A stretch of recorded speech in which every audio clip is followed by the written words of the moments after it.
Om Namo Bhagavate Vasudevaya.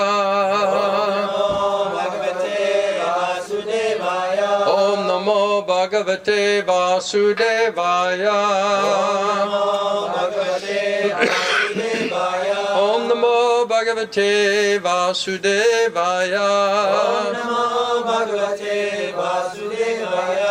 So reading Bhagavad Gita as it is, 18th chapter, which is the conclusion, the perfection of renunciation. We'll start with text 61, translation and purport by Srila Prabhupada.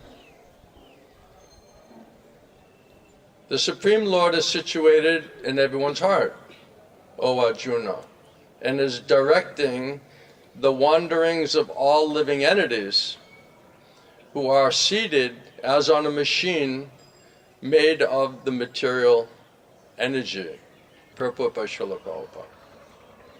Arjuna was not the supreme knower, and his decision to fight or not to fight was confined to his limited material discretion. Lord Krishna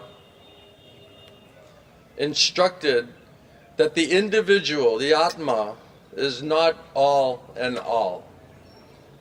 The Supreme Personality of Godhead, or He Himself, Krishna, as the localized Supersoul, sits in the heart, directing the living being.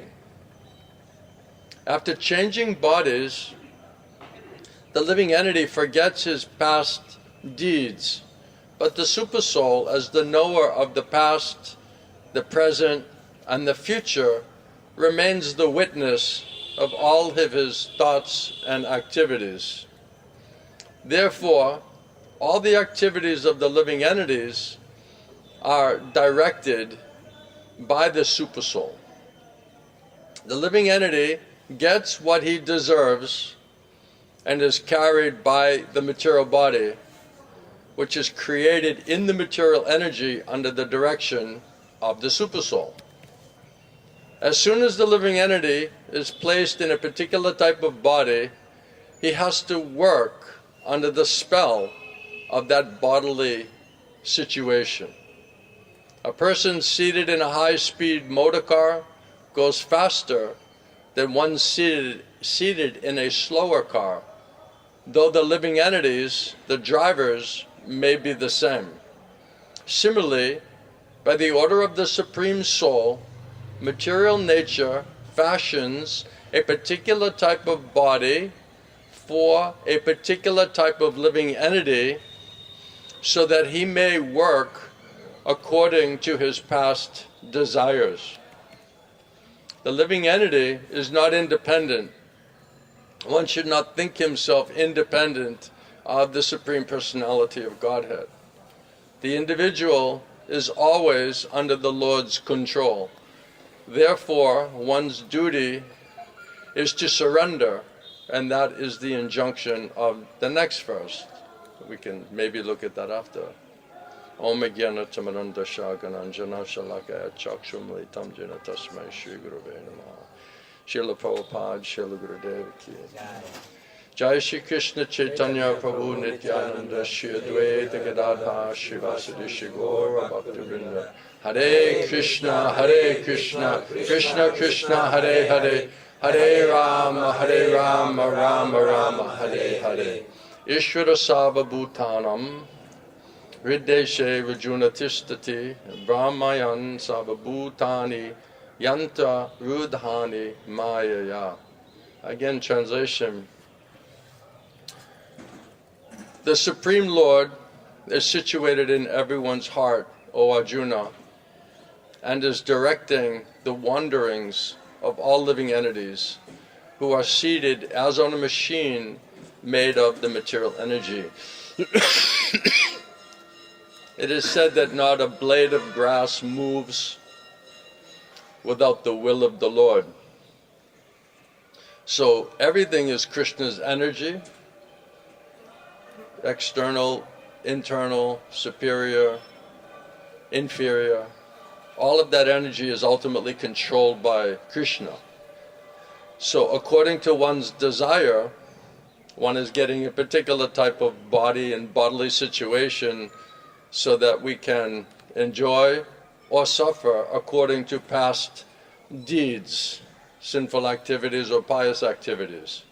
So whatever we're suffering in this life is because of previous life, and our karma means you'll have so much happiness and you'll have so much suffering. And that's preordained from previous lifetime, and we can't remember what we did in the last life, but we can see by our bodily situation, good or bad, how much piety we had and perhaps how much sinful activities we must have performed. So if we are suffering in this life and we have very disturbed mind and we have very sick body, this is a bad karma. This is sinful reaction.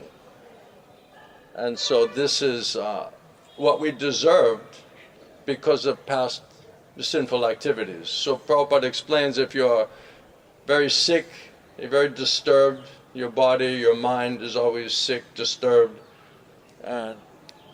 or you're very ugly, very foolish, not good like intelligence, right? This, or very poverty-stricken, this is all a sinful reaction from previous lifetime. So Krishna is the witness. He knows past, present, and future, and he's ultimately the judge, and he's fulfilling the desires of the living entity. And it says that if one wants to surrender to Krishna, Krishna says, I'll give you intelligence, how to do that, how to come to me. If you want to forget me, then I'll give you a nice big false ego, then you can forget the reality, spiritual reality, and in your dreamlike state, your illusion, you can try to enjoy separate from Krishna, separate from me, Krishna says. Then I'll give you intelligence and strength how to engage in Maya. So all intelligence and all strength, whether spiritually or materially, that's coming from the Supersoul. Now Krishna may, if you surrender to Krishna and you want to hear Krishna, then Krishna will directly speak to you. He says, I'll give you intelligence inside, outside, to the Shastra. But if you don't want to surrender to me, you want to misuse your minute independence, you want to forget me, then I'll make you forget me. Then it says, then you come directly under the control of Maya. And then Maya, who is Krishna's servant, gives us thoughts, desires, plans, emotions, feelings on false ego platform. So that's Krishna doing, but he's doing through the agency of Maya. And so according to the desire, Prabhupada said the only thing a soul can do is desire. So if we desire properly, that we agree, we want to cooperate with Krishna. Prabhupada said you can be Krishna conscious in one moment if you'll just agree to cooperate with Krishna. But because we're not agreeing, then Krishna says, okay, then now you'll come under Maya's control. So all of this mental speculation, addiction to mental speculation, means attached and addicted to hearing from Maya. Because Maya is giving the thoughts, giving the feelings, giving the emotion, giving the plans, all of that intelligence and even the strength ultimately is coming from Krishna, but through the agency of Maya. So if you want to surrender and give pleasure to Krishna, enjoy in Krishna's association, then Krishna will give you spiritual intelligence on soul platform. And he'll give you spiritual strength by which you can come to him and serve him accordingly. If we don't want that, if that's not really our desire, we cannot cheat Krishna. He's a perfect witness, perfect judge. He really knows. We can say from the lips one thing, but Krishna knows really what is our desire. and what is the strength of our desire, whether spiritual or material. He's ultimate judge. So if Krishna sees actually this person saying they want me, saying that they want to be devotee, but practically they're maintaining their material thoughts, material desires, material attachments, means they're not really serious. So then Krishna hands you over to Maya, and then Maya gives you your so-called intelligence, and Maya gives you your so-called strength or energy, and then Maya creates a field of activities. So we can have intelligence, a spiritual intelligence and spiritual strength in a spiritual sphere of activity, or we can have Maya guiding the so-called intelligence and emotion and feeling, and just creates an artificial, perverted reflection of the reality, which is the material world. So the only thing the soul can do is desire. And depending on how we're using that desire in our association and hearing from Krishna, Krishna's devotees, then we can increase our spiritual desire. If we do asatsanga and always associating materialistically, that will just create material desires and stronger material desire. So anyway, the intelligence, strength, and field of activities, that's all Krishna's energy, and Krishna's the controller of his energies. It's just that we're going to work under the superior energy, the internal spiritual potency of the Lord, or are we going to work under Krishna in the form of Mama Maya, in the form of his external, inferior, temporary, material energy. Either way, Krishna's controlling his energies, and that is simply based on our desire. So when Arjuna, because he's not supreme knower, Prabhupada says, his decision to fight or not to fight is confined by his limited material discretion. So when we're deciding to do something or not do something, we're just basically going to Maya. Material discretion means that you're going to Maya and saying, Maya, do you think I should do this or not? And Maya says, maybe not. It'll be a problem, it'll be difficult, you may lose something, it won't be fun. And we're like, yeah, that sounds about right. And then we're misguided. So if we are not understanding how to hear from Krishna on transcendental soul platform, then automatically we're hearing from Maya and the false ego, material pride platform.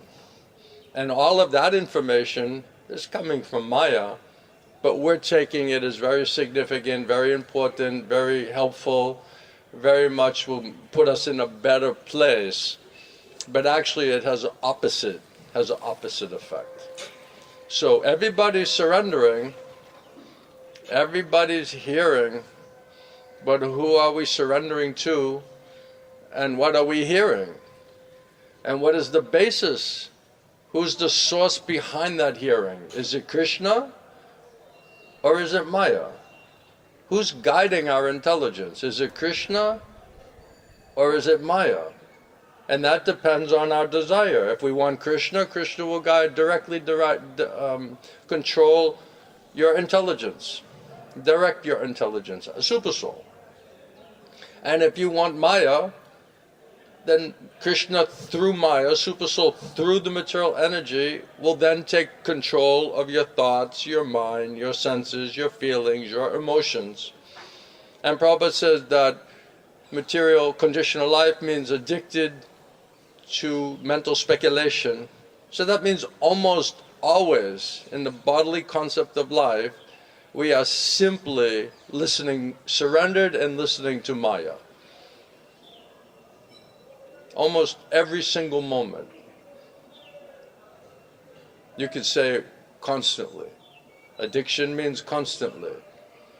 And so if we cannot hear from Krishna, Krishna Parampara and Shastra, then automatically that means we're hearing from Maya. Krishna says, touch Trinu, hear from me. If you can't hear from me, because you're bewildered by your false ego and listening to Maya, you're lost. So if we're not getting, we should be smart enough. Is my intelligence, my plan, my guidance, is it coming from Krishna ultimately, or is it coming from Maya? And then how much faith? That's why sometimes devotees, they have so much strong desire and plan. And I can see that. And then I just always ask them, okay, I know you're thinking like this and you have your plan and you feel very strongly about that, and really almost you're already made up your mind. But I always ask them, well, who's the source of that plan? Is that plan coming from Krishna, or is that plan coming from Maya? Then they get nervous. They're like, whoa, I didn't think about that. So then they get shaky, you see?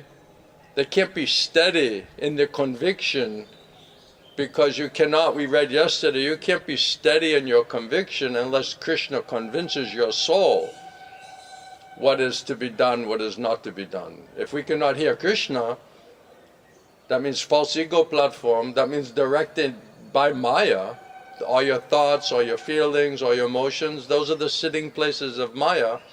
Therefore we cannot be steady in our determination, because ultimately the whole thing is coming from Maya. So then when you say, okay, you feel really strong about your plan, yes. You thought it out, yes. You feel good about it, yes. You're almost already going to do it anyway, right? Yes. Okay. Who gave you that intelligence? Did it come from Krishna, or did it come from Maya? And then they become bewildered. They become shaky. They become unsteady, because they know Krishna didn't convince your soul. Maya just put it on your intellectual, mental, philosophical, sentimental, bodily, emotion, feeling, paints a pretty picture of how much you're going to have a peaceful, happy, enjoying life. And we buy into it again and again and again and again, and we're cheated again and again and again and again, because Krishna says, you're not able to hear me. Basically it means you're hearing Maya, then you'll be lost. So all of the intelligence and strength is ultimately coming from the Super Soul. And Krishna says, I'm in the heart of every living entity, and from me comes knowledge and intelligence and strength, remembrance or forgetfulness, based on desire and strength of desire. So if we associate with materialistic people, we'll hear materialistic topics and we'll become attached, we'll like the idea, we'll come up with the materialistic plan. Then now we want to forget about Krishna. So Krishna says, okay, now I'll make you forget about me. Now you have material desires, material plans. So all those desires, all those plans, all of that coming from Maya. Krishna arranges that according to your desire. If we say, no, I don't want to be misguided, I don't want to be servant of Maya, it always ends in a disaster. The plan never works out as promised. Krishna, I really need to know 100%. Then Krishna will give you steady conviction and intelligence from soul platform. And he'll give you spiritual strength and understanding how to execute that. So everything is based on desire. Prabhupada said that the Supreme Lord, Krishna, he's localized Super Soul. He's sitting in the heart of every living entity, and he's just directing that living entity either directly, as in the case of Arjuna, or indirectly through Maya, for those who want to forget Krishna or try to enjoy separate from Krishna. So Krishna knows past, present, and the future, And He knows all of our thoughts and our desires. If we are not picking sadhu sangha, satsanga, and hearing about Krishna, then we're picking our satsanga and we're hearing about Maya. And that basically puts material thoughts, material desires, material plans, how to enjoy sinfully, separate from Krishna. If we associate with sadhus, gurus, Vaishnavas, preachers, those who are speaking Krishna's instructions, then that association hopefully will increase our spiritual desire. So if everything's based on desire, what influences the desire is association, whether spiritual or material. And then that association means either spiritual sound, transcendental topic, or material sound and materialistic topic. And that will determine ultimately what is our desire and what is the strength of that desire, whether spiritually or materially. Prabhupada says the living entity gets exactly what they deserve. So whatever we're getting, that's exactly what we deserve. Krishna says, as you surrender, I reward you. As you're surrendering, I reveal myself to you. As we desire, Krishna is fulfilling those desires, whether spiritual or material. Now sometimes devotees, because of false ego and pride, we think we're much more advanced and much more well situated than we actually are, because we're blind. Pride makes you blind. We're not the best judge of our own character. We think, oh, I'm special, I'm nice, I'm devotee, I'm surrendered, I love people, right? We're like, okay, not a saint, but kind of close, right? So we're not the best judge of ourselves. And then we have to see, okay, are my results that I'm getting, it doesn't seem to match up with how saintly and surrendered I am. So is Krishna like, is he not good at math or something like that? Because there's a problem, because I'm so surrendered, I'm so sincere, I'm so much devotee, then why are the results not matching? Why doesn't that make us question? Maybe I'm not, because it says you're getting exactly what you deserve. But if we think we deserve a lot more because of our high impression of ourselves, and then we're not getting it, it will create a serious doubt in you. You'll be like, this doesn't seem to work, because I don't feel the reciprocation, the inspiration, the higher taste, and I'm killing myself. There's nothing, practically nothing more I can do. So you'll be bewildered, you'll get disappointed, and you'll get shaky in your faith in Krishna, in the Guru, in the process of bhakti, because the results are not matching up with this. We have a false expectation because we don't have a proper understanding of our actual adhikar, or our actual qualification. Now, if we could see and understand that very accurately, we don't need a guru. We'd be our own guru with perfect intelligence and vision, and we would do what is required. But we cannot see, because of the false ego and because of pride. We're blind, especially to our own faults. We talked the other day about being introspective and having a scientific, objective, honest measurement of ourself and our position in relationship to pure devotees, premi bhaktas. What is Krishna asking us to do? When we read Bhagavad Gita first, you say, wow, is there anyone who can follow all those instructions? because all of us, who came, we have some type of spiritual interest. We're trying to practice something, otherwise how we came. But when you read Prabhupada's Krishna's instructions, then you think, wow, is there anybody on this planet who can actually surrender like that? They must be very, very serious devotee. So we're supposed to be measuring ourselves against how well are we understanding and following Krishna's instructions. We're supposed to be measuring ourselves against actual, really devotees. Prabhupada in many, many places is talking about actual devotee.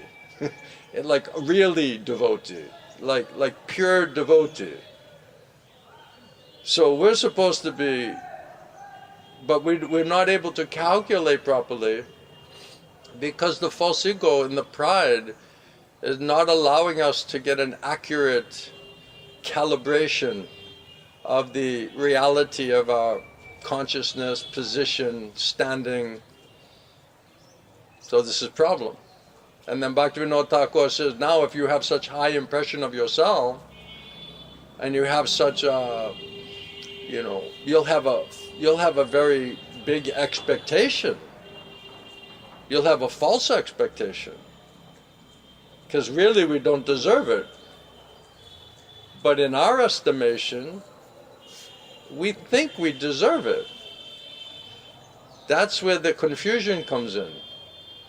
So when devotees said, oh yes, I'm nicely situated, there's nothing more I can do, I've already understood so much. Okay, you can think like that, but my question is, are you satisfied with your results? My Gurudev used to say, are you seeing Krishna? I mean, you talk about the ultimate question of what reciprocation do you think you're getting? So really surrendered devotee, they can directly see and hear and understand Krishna. So if we're not like that, that means we're falling short, means we have some serious work to do. We should not think, oh, I'm nicely situated, I am understanding. Yes, I am knowing everything. It's just the pride. So this pride, the false ego, arrogance, conceited nature, having high opinion about ourselves, this is a demoniac quality. It's not saintly, godly quality. So if we're demoniac qualities, demoniac consciousness, with demoniac motivation, how are we going to properly estimate and get a proper understanding of what platform we're really on? That's why Prabhupada said everyone in the mature world who's addicted to mental speculation under false ego, under modes of material nature, they're insane. If all we're doing is listening to Maya, and we're not at all conscious of our soul or listening to Krishna, that's called insanity. Prabhupada said everyone in the mature world, the mature consciousness, more or less everybody's insane. Because they're not acting according to who they really are. You're acting according to what Maya's telling you you are. And then Prabhupada said everyone in the mature world is more or less a demon. You don't come to the prison house because we're perfect gentlemen and saintly, godly characters. We're in the prison house for a reason. Right? Prabhupada says here that Krishna, he knows past, present, and future, and according to the witness and the judge from the last life, he decided to throw us in the slammer. They shut the door, right, of the jail cell. So we're getting exactly what we deserve. And then we're like, oh, it's not fair. I'm a victim. It's everybody else's fault. My father, my mother, my environment, how I was raised, where I grew up, the society, right, the circumstances. I'm just a victim. I had nothing to do with it, right? We're listening to Maya, making all the wrong decisions, putting ourselves in trouble again and again and again, and then when we're finally suffering those results, we start looking externally like, who can I blame for this situation? Because it's not us, because we're like almost perfect and sincere and surrendered and intelligent and simple and wise and great. So it's not us why I'm suffering this result. So okay, let me look around externally. Whose fault is this? Then we just go on our fault-finding mentality and we just try to line everything and everyone up, give us a nice excuse why nothing went well and why we're in a suffering condition. And then we hold resentment against these people for the whole life, just lamenting and blaming and acting like a victim and taking no responsibility for why we are put into such a hellish suffering condition. We did this to ourselves. There's no mistake. Prabhupada said, you are getting exactly what you deserve, and Krishna's the ultimate judge. And he said, based on what you did previously, this is the situation you're going to be born into. This family, this place, this condition, this time of the Kali Yuga. You have this kind of intelligence, this type of disturbance, this type of mind, this type of body. Because that's what you deserve. Sometimes you get a really, really good body. And sometimes you get a really, really bad body. So bad body, bad mind, means suffering condition. That means sinful reaction. Who's to blame for that? Oh, my family, my father, my wife, my the school I went to, the town I came from, the people I went to school with, they used to beat me up. Right? Adam's like this all the time. He's like, everyone used to beat up Adam. Can you believe anyone would want to beat up Adam? Bombs in Ireland, right? Why you born in a war zone, man? Huh? Oh my God. Why are you born in a war zone? No peace. Why is everyone blowing up around you? No wonder you're in anxiety, man. How you put in that situation? Angel, how you got born in Puerto Rico? Huh? That's like Devil's Island. Right? You put out on, it's like a prison somewhere out. They're so dangerous you have to put a lot of water between them and the rest of civilization. Somehow Angel put some coconuts together and some, right, he just swam. He's gonna bless America. He landed. Coconuts together. And they said, who are you? What are you? What planet did you come from? I'm Angel. I'm an angel. I'm just trying to make you smile, that's all, Angel. At least you're smiling now. Before you were growling like a pit bull. So now the pit bull is smiling. Yes. Before he attacks the next person. So anyway, whatever body we're in, and no matter how much you're happy or suffering, we're getting exactly what we deserve. And we can't digest that because we're so prone and programmed to feel ourselves victims And because we have such fault-finding mentality, we can find enough people to blame.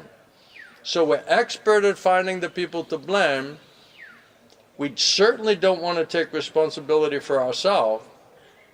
And we're playing the victim card. Everybody's a victim. That's the problem. And then Prabhupada says, then the problem is, then when you realize you're suffering, then everybody's blaming God. If there's a loving God, right, why will He make me suffer like that? Why will some children or other people, why will they be punished? Why will they get heavy reaction? Why will they die? Right? But we don't know what those persons did in the last life. You just look at this innocent little child, right? What could and then we say, right, what can that little child have done to deserve that? Because they don't understand a reincarnation, they don't understand in previous life, they don't understand the laws of karma, they don't understand that whatever we're getting, happiness or suffering in this life, is a result of previous life's thoughts and activities. So we forget all of that, but Krishna doesn't forget all of that.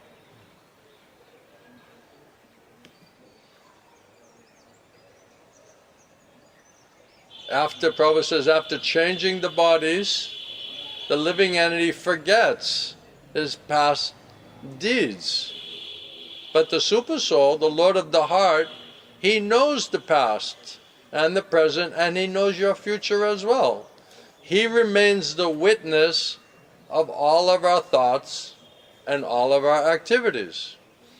Therefore, all of the activities of the living entities are directed by the Supersoul.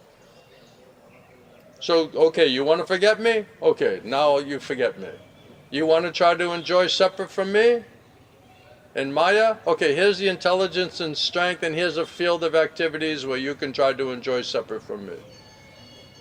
Okay, that doesn't work, you're suffering, you're fed up, now you want to surrender to Krishna? Krishna says, okay, now I'll give you spiritual intelligence, Supersoul, Paramatma, and I'll give you spiritual strength, and I'll give you spiritual activities.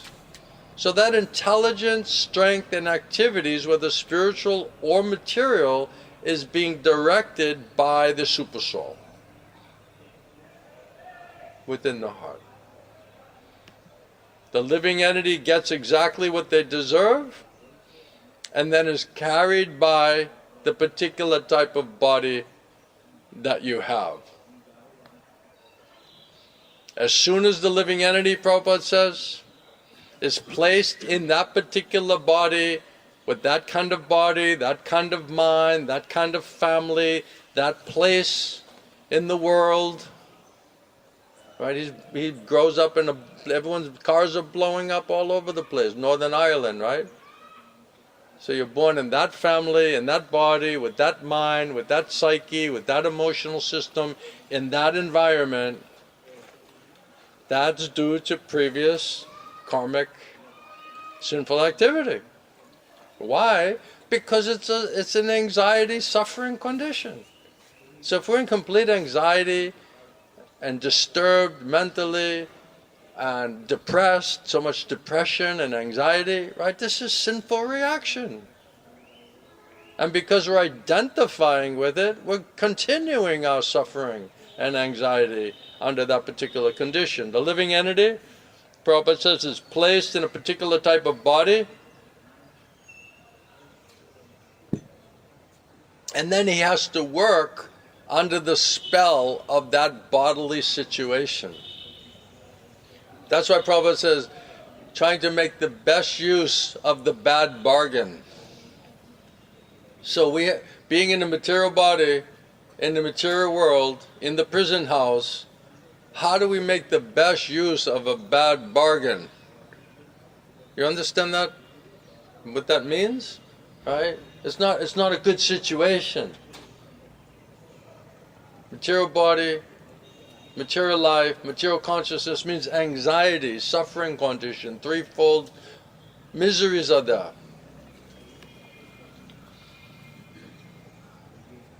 So the living entity, Prabhupada said, is not independent. We're thinking we're so independent. I can think whatever I want. I can choose to do whatever I want. I can make whatever plan that I want. We're thinking, Krishna says, under your false ego, you're thinking that you're doing all of that. But actually, Krishna says, I'm doing it. No, my body, my mind, my thoughts, my plan. No. Krishna says, all of that intelligence, all of those feelings, all of that emotion, all of that plan, all of those activities, all of that opportunity, Krishna says, I'm controlling it. And because you don't want to hear from me directly, then you listen to Maya. You be servant of Maya. Right? Krishna says, you hear from me, I'll get you out of the mess you created for yourself. I'm paraphrasing, obviously. And then Krishna says, but if you don't want to hear me, you can't hear me, you're not interested in hearing me, because you have false ego, that means you're directed by Maya, you're lost, and getting more lost. Yeah, but it's coming again and again and again. I'm getting confirmation. And I'm feeling it in my heart. I'm feeling it. I'm thinking it. I know you're thinking it. I know you're feeling it. Nobody's debating that. The only question is, where's it coming from? Is it coming from Krishna? Or is it coming from Maya? That's the only question. So we're going to surrender somewhere, for sure. And we're going to hear something, for sure. Who are we hearing? And where will we surrender? That is our question. Now this is interesting because this is talking about listening to Super Soul. You were asking yesterday about Raganuga. This seems like a Raganuga, right? But actually it's interesting because Krishna is explaining all of this before he says, completely surrender to me. 1866, later he says, abandon everything, surrender to me. So as soon as Arjuna surrendered and wanted to get out of Maya, then immediately Krishna started to instruct him. Immediately, inside and outside. He started giving intelligence. This is how you have to do. This is where you went off. This is where you made a mistake. This is how to overcome your misunderstanding or your doubts. So Krishna is preaching right from the beginning, all the way up to how to get me, how to understand me, how to come back to me. So the individual, Prabhupada says, should never think that we are independent of the Supreme Personality of Godhead. One definition of Maya is anything that you see and think and hear which is disconnected from Krishna, that is Maya. So whatever you think, whatever you hear, whatever you're feeling that's separate from Krishna, Guru and Krishna, that's Maya. So if Krishna tells through my Guru what is my seva, and I'm thinking how to do my seva properly and sincerely for the pleasure of Guru and Krishna, that means mind, intelligence, senses working properly, because it's not independent of Krishna's instruction. If my Guru tells me, okay, you become preacher, you try to help the devotees, and I just say, well, I want to do farm, I want to do cow protection. Okay, cow protection is also absolutely perfect seva for the pleasure of Guru Krishna. It's just not my seva. That's why Krishna says, better you do your own seva, even if it's imperfect, than trying to do somebody else's seva perfectly. So if you're thinking of some devotional service, but that's not what Krishna asked you to do, then that's Maya, even though it appears to be devotional service. Right? So if your service is to, distribute books, and you're like, no, I want to be a cook. Okay, well, being a cook for the deities is also devotional service, but that's not my service. That's not what Krishna asked me to do. So if your intelligence, your mind, your feeling, your emotion is towards how to do your service in the best way possible that Krishna gave you through the Guru, then everything is lining up, then you should accept it. If it's telling something different, even it appears to be spiritual, that's Maya. So whatever is not directly coming from and connected to Krishna through the Guru and Shastra, that's Maya. Do you follow that point? So no one's saying don't think, nobody's saying don't have any feeling, emotion, activity. We're not rocks, we're persons. But how do you trust what you're thinking and what you're planning and what is your motivation? How do you judge that, whether it's spiritual or material, is based on what Krishna, what faith, intelligence, conviction of your soul did he give you. That's how you measure it. Otherwise you have nothing absolute to measure it with. Does that make sense?